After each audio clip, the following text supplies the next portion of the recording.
18,000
ก่อนดีนะเอาเป็นชมไปนะยิงชมบริบทประกอบดีนะอ่ะเชิญตีเคยเหมือนบ้างเคยใส่เหมือนบ้างโอเคเคยบ้านเคยโยเตอร์บ้างไอ้เคยเป็นบ้านออดมาหูเรามาใครมานะชมมาเที่ยวไปชมมากำพังสมัยในบริการจังหวัดตีตอนไหนกันเนี่ยมาเลยไปสกู๊ตนะทีนี้มาไปสกู๊ต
Pasal macam itu yo tak ni tu boleh kau promotion design ni bang. Jangan mui berapa damai tentang mui dalam time penuh ni bang. Cuba dekat promotion je besar tentang time ni time penuh bang. Jangan rulang ni cuba dekat promotion sebab bangun YouTube berarti lebih lama. Namun dekat orang satu cuba dekat bantuan ni atau mungkin you besar tentang time ni kita ada bang.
ប្រណប់មួយពីមករៀនអាវយឺតមួយ15000ខោកបូនមួយ15000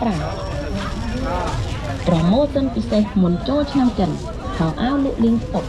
អាវប្រណប់មួយពីមករៀនអាវយឺតមួយ15000ខោកបូនមួយ15000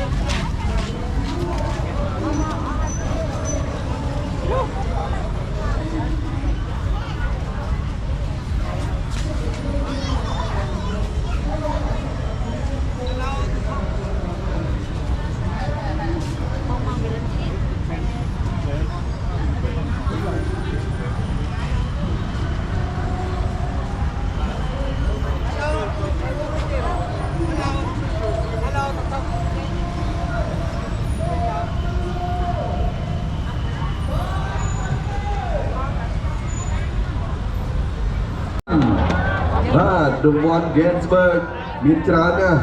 រង្វាន់ Boost Strong សិទ្ធិក្មេងក៏មានច្រើនហើយជាពិសេស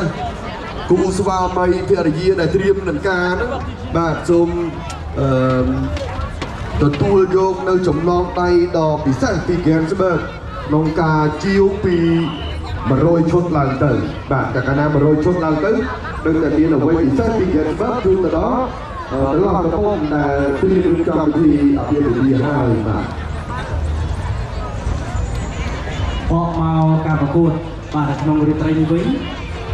គូទី1គឺតាក់ប៉ែតែម្ដងបាទគូទី1តារាងខាងមានទេបងអត់ព្រេងគូទី1គឺម្ចាស់ឡាន Boost Strong ច័ន្ទប៊ុនហឿនបាទប៉ះកីឡាករមកពី Belgium បាទ ម្នាក់នេះល្អខ្លាំង ម្នាក់នេះលឺសូលុតតកូលឡុងឡើងរៀបអស់ អស់ច្រើន ច្រើនហើយបាទ មកដំបូងប្រកួតបើកឆាកផ្ដួលលំពេលលឿនទឹកមួយ អូយ បាទមកជើងទី2ដូចជាត្រូវប៉ះរ៉េដេវីតតែគាត់ធ្វើគីឡូអត់បានទេកាលណាគីឡូគាត់នឹងធំ បាទ បាទបន្តមកចាញ់ឈ្នះជាមួយឡុងសំណាង អូ បាទថ្ងៃហ្នឹងតកូលឡុងអធិស្ឋានគឺក្លឹបតកូលឡុង ក្លឹបតកូលឡុង បាទដាក់មកស្ដារដើមតែយើងថាមិនស្រួល ក្លឹបស្រួលលេងទៅសិនបាទ បាទនេះគឺគូទី1គឺយើងជាការប្រកួតបែបមិត្តភាពអន្តរជាតិតែម្ដងបាទចូលដល់គូទី2គឺជាគូ formal បាទសម្រាប់អ្នកឈ្នះគូទី2នឹងឡើងទៅជួបអ្នកឈ្នះគូទី1បាទគូទី2គឺភក្តីគុណខ្មែរគឺជាកីឡាករមួយរូបដែលល្បីនិយាយទៅភក្តីគុណខ្មែរគឺល្បីនៅក្រៅប្រទេសជាក្នុងប្រទេសព្រោះចេញក្រៅប្រទេសក្នុងប្រទេសដូចជាអត់អាចចាញ់បាទឬក៏ចាញ់ម្ដងខ្ញុំដូចជាមិនចាំតែឲ្យតែចេញក្រៅគេមានទំនុកចិត្តលើគាត់ បាទ បាទ ដូចបងអូនកូនរមៈច័ន្ទរីអញ្ចឹងណា បាទ ឲ្យតែចេញក្រៅដឹងតែគាត់ណា បាទ បាទល្អមែនទែន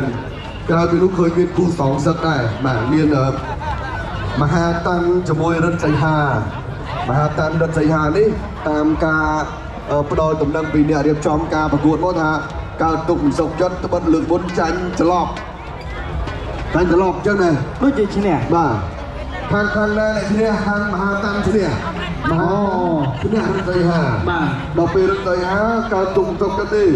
បាទ ជាបណ្ដាខេត្តដែលយើងបានរៀបចំនៅព្រឹត្តិការណ៍បណ្ដាគុណខ្មែរព្រោះថាមិនត្រឹមតែមានបងប្អូនពុកម៉ែដែលជាទស្សនិកជនដែលធ្លាប់ទស្សនានៅទីនេះតែទាំងមានបងប្អូនភ្ញៀវបរទេសច្រើន បាទពិតណាស់ពួកគាត់គិតថាចេះធ្លាប់តែដើរមើលជញ្ជាំងប្រាសាទដែលមានរូបចម្លាក់សិល្បៈផ្សេងហើយពាក់ព័ន្ធជាមួយគុណខ្មែរស្រាប់តែថ្ងៃនេះគុណខ្មែរមកប្រកួតចំពេលវេលាដែលគាត់នៅស្រាប់ បាទជាការពិតមួយចំណុចទៀតដែលខ្ញុំភ្ញាក់ផ្អើលមុននេះគាត់សួរថាគាត់ចង់ចូលទស្សនាទៅទិញសមុទ្រនៅណាខ្ញុំថា free of charge អត់មានគិតលុយទេ បាទចឹងពួកគាត់រីមែនតើ Hello everyone for coming to Cambodia the kingdom of smiling ទស្សនិកជនជាទីមេត្រីនៅក្នុងឱកាសនៃការប្រកួតប្រជែងនៅចំទិវានៃ បុណ្យចូលឆ្នាំប្រពៃណីចិននេះផងដែរបាទចឹងពុកម៉ែបងប្អូនក៏បានធ្វើដំណើរបាទទស្សនាកម្សាន្តនៅទីរួមមនីដ្ឋាននានាយប់ឡើងបានមកជួបជុំគ្នានៅទីនេះនៅក្នុងឱកាសនេះក៏មានការចូលរួមជាអធិបតីផងដែរបាទក៏សូមស្វាគមន៍វត្តមានអាយុដំមិលកាដូអនុប្រធានសហព័ន្ធកីឡាប្រដាល់គុនខ្មែរបាទតំណាងអាយុដំកោចាយប្រធានសហព័ន្ធកីឡាប្រដាល់គុនខ្មែរក៏សូមស្វាគមន៍វត្តមានលោកគុំវិសាលបាទប្រធានរៀបចំព្រឹត្តិការណ៍កីឡាបាទរបស់ស្ថានីយ៍ទូរទស្សន៍បាយ័ន BTV ដែលតែងតែផ្ដល់នៅព្រឹត្តិការណ៍ដែលតែងតែផ្ដល់នៅវេទិកានៃការប្រកួតធំបាទហើយមុននឹងចាប់ផ្ដើមបន្តនៅកម្មវិធីជាបន្តបន្ទាប់បាទខ្ញុំបាទក៏សូមគោរពអញ្ជើញគណៈអធិបតីគណៈកម្មការបច្ចេកទេសភ្ញៀវទេសចរជាតិនិងអន្តរជាតិពុកម៉ែបងប្អូនទាំងអស់មេត្តាក្រោកឈរឡើងទាំងអស់គ្នាដើម្បីយើងត្រៀមនឹងគោរពនៅទង់ជាតិនៃព្រះរាជាណាចក្រកម្ពុជាសូមគោរពអញ្ជើញបាទ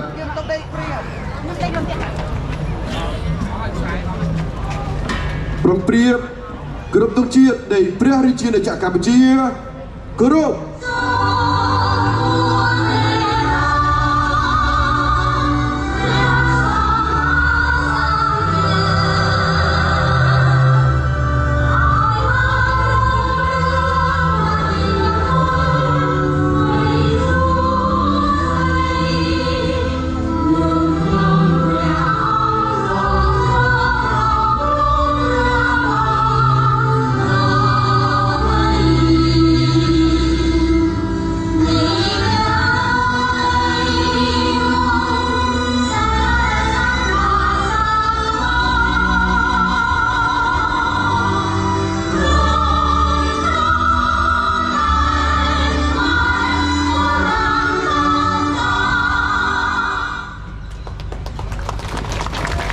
បាទសូមអរគុណនិងសូមមេត្តាសម្រួលអេរិយាបថ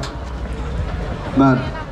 និយាយពីការប្រកួតរបស់យើងនៅក្នុងរាត្រីនេះវិញម្ដងគឹមសាំង6គូដោយសំដងប៉ុន្តែមានរឿងអ្វីដែលយើងគួរឲ្យរំលឹកបន្តិចឲ្យបងប្អូនបានចាប់អារម្មណ៍ចំពោះគូនីមួយៗបាទជាការពិតសម្រាប់ការប្រកួតថ្ងៃនេះគឺមាន6គូហើយគូដែលចាប់អារម្មណ៍ខ្លាំងគឺគូទី1តែម្ដងអូគូទី1តែម្ដងគូទី1តែម្ដងគឺជាការប្រកួតដណ្ដើមពាននិងប្រាក់លានពី Gainsbourg ដោយកីឡាករបរទេសនេះគឺបងប្អូនស្គាល់ច្រើនមកខ្មែរលើកដំបូងគាត់ឡងមិនលឿនបោះបង់ការប្រកួតទឹកមួយបាទធ្លាប់ចាញ់ឈ្នះជាមួយអតីតម្ចាស់ខ្សែក្បាត់ Gainsbourg ឡុងសំណាងអូថ្ងៃនេះមកប៉ះជាមួយម្ចាស់ខ្សែក្បាត់ Gainsbourg ចាក់មុនហឿនវិញម្ដងគាត់ឈ្មោះថាអូម៉ាម៉ាហៀមកពីប្រទេសបែលហ្សិកគាត់បានទៅស្ទាបក្បាលពោះចាន់មុនហឿនរួចរាល់ប៉ុន្តែចាំមើលទ្រុឌមិនទ្រុឌបាទចាំមើលថាត្រៀមសកួរមើលជើងរបស់គាត់បាទម្នាក់នេះគឺពិតជាល្អចង់ប៉ះជាមួយម្ចាស់ឡានពូស្រផងបាទបើដូចយ៉ាងណាចាំមើលសិនបាទគូទី1តែម្ដងហើយគូទី2គឺភក្តីគុណខ្មែរបាទភក្តីគុណខ្មែរម្នាក់នេះធ្លាប់ក្រងខ្សែក្បាត់ Gainsbourg គុណខ្មែរប៉ុន្តែក្រងនៅឯប្រទេសកូរ៉េអូទៅវាយយកដល់កូរ៉េបាទកាលនោះគាត់ប្រកួត format ដូចថ្ងៃនេះបាទអ្នកផ្ដាច់ព្រាត់គឺគាត់ឈ្នះសោមវិឆ័យបាទថ្ងៃនេះប៉ះជាមួយកីឡាករអេរ៉ង់ឃើញមានស្ពីខ្សែក្បាត់មកមួយផងអាយ៉ាបាទអញ្ចឹងអ្នកឈ្នះប៉ះអ្នកឈ្នះក្នុងគូទី1និងគូទី2ហ្នឹងត្រូវប្រកួតផ្ដាច់ព្រាត់ដណ្ដើមពាននិងប្រាក់លានពី Gainsbourg គុណខ្មែរទូកុនសឺតនៅគូចុងក្រោយបាទហើយគូបន្ទាប់គូទី3គូទី4មិនអត់ទេសម្រាប់ Gainsbourg តែងតែគេហៅថាបណ្ដុះបណ្ដាលបន្ថែមសម្រាប់កីឡាកររបស់យើងដែលគាត់មានបទពិសោធន៍ហៅថាមិនល្មមគាត់រីកដុះដាលទៅលើទៀតបាទនៅក្នុងគឺអេលីតសុខហៀងបាទត្រូវប៉ះជាមួយកីឡាករជុនសុផលបាទខាងនេះគឺអេលីតស្គាល់ហើយបាទកូនសិលគ្រូសូនអេលីតកូនសិលរបស់គ្រូសូនអេលីតមកតែឡើងបាត់វាយទៅវិញទាំងត្រូវរបស់លោកគ្រូហើយដូចតែគ្នាហ្នឹងបាទតកូលជុនបាទកូនសិស្សរបស់លោកគ្រូជុនសាវុតបាទឲ្យតែមកធ្វើលឹមលំចូលស៊ុបពើរបស់លោកគ្រូដែរហ្នឹងបាទឃើញគាត់ប្រហាត់សើគាត់រហូតដល់ចេញទៅវាយនៅចិនបាទហើយគូបន្ទាប់មហាមែនមហាសង្ក្រាមទេមហាតាន់បាទតាន់ដល់គេមែនមហាតាន់នេះគឺគាត់អត់ចង់ជៀសទេគាត់បដ ாய் ឲ្យជួបតែម្ដងទៅបាទព្រោះរិទ្ធសីហាតាមដឹងនឹងលើកមុនត្រឡប់បាទអញ្ចឹងគាត់ថាអត់ទេជួបភាសាទៀតអញ្ចឹងអ្នករៀបចំកម្មវិធីថាអូខេបើថាចង់ជួបម្ចាស់ទៀតដាក់នៅស្ថាប័ន Gainsbourg ថ្ងៃចូលឆ្នាំចិននៅសៀមរាបបាទឥឡូវជួបដូចកំណងហើយជាធម្មតាកីឡាករខ្មែរយើងរៀបចំខ្លួនកន្លែងតែមួយតែអ្នកទាំងពីរនោះ ម្នាក់ដោយលេចអ្នកដោយកើត មិនមើលមុខគ្នាទេបាទហើយគូឯកបាទរបស់យើងគឺគេហៅថារៀមច្បងតកូលឡើងបាទឡៅចន្ទ្រាក៏ធ្លាប់ចេញទៅក្រៅប្រទេសជាមួយ Gensberg កាលនោះទៅ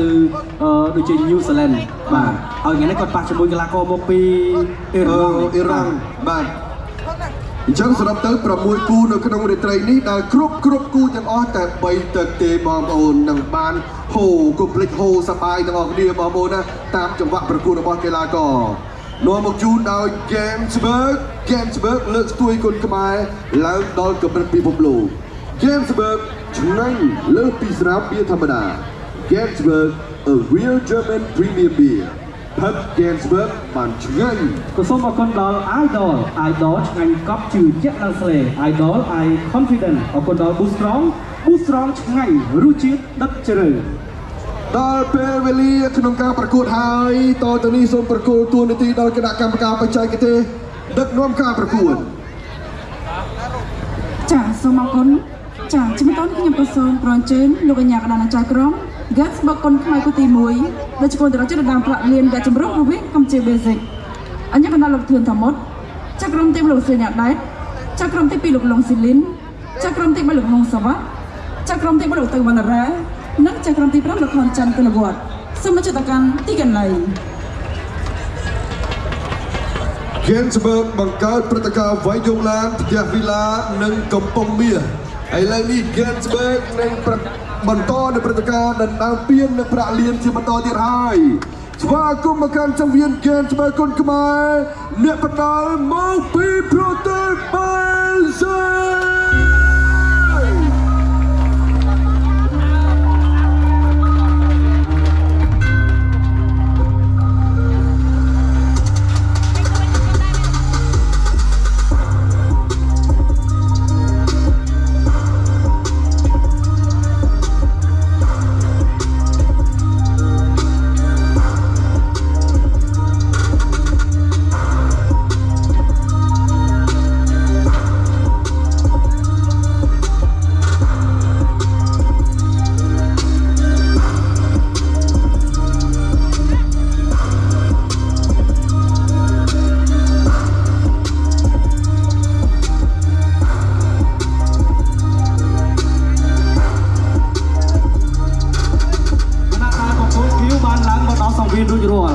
ជាបន្តក៏សូមស្វាគមន៍ដំណើរឡើងមកកាន់សង្វៀនបង្គោលក្រហម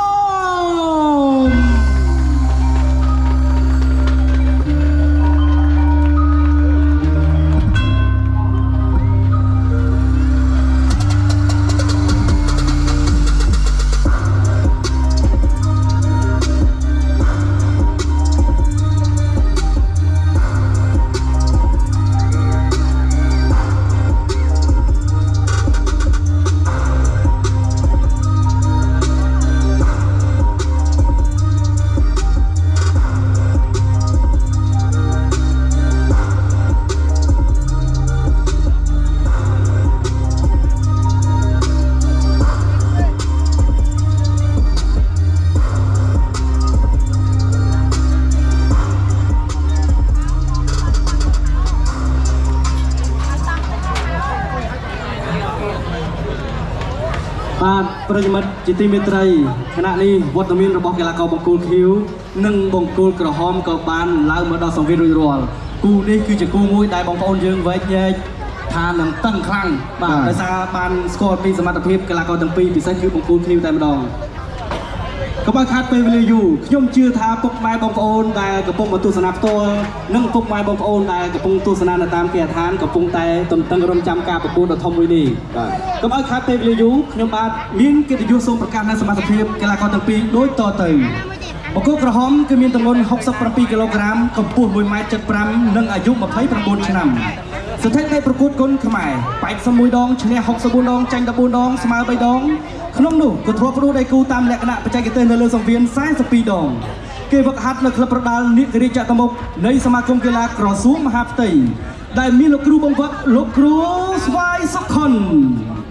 លោកស្រីអ្នកនាងកញ្ញាក៏សូមណែនាំឲ្យស្គាល់ម្ចាស់ឡាន Boost Strong និងជាម្ចាស់ជើងឯកខ្សែក្រវ៉ាត់ Gensberg គុនខ្មែរចាន់ប៊ុនហ៊ឺ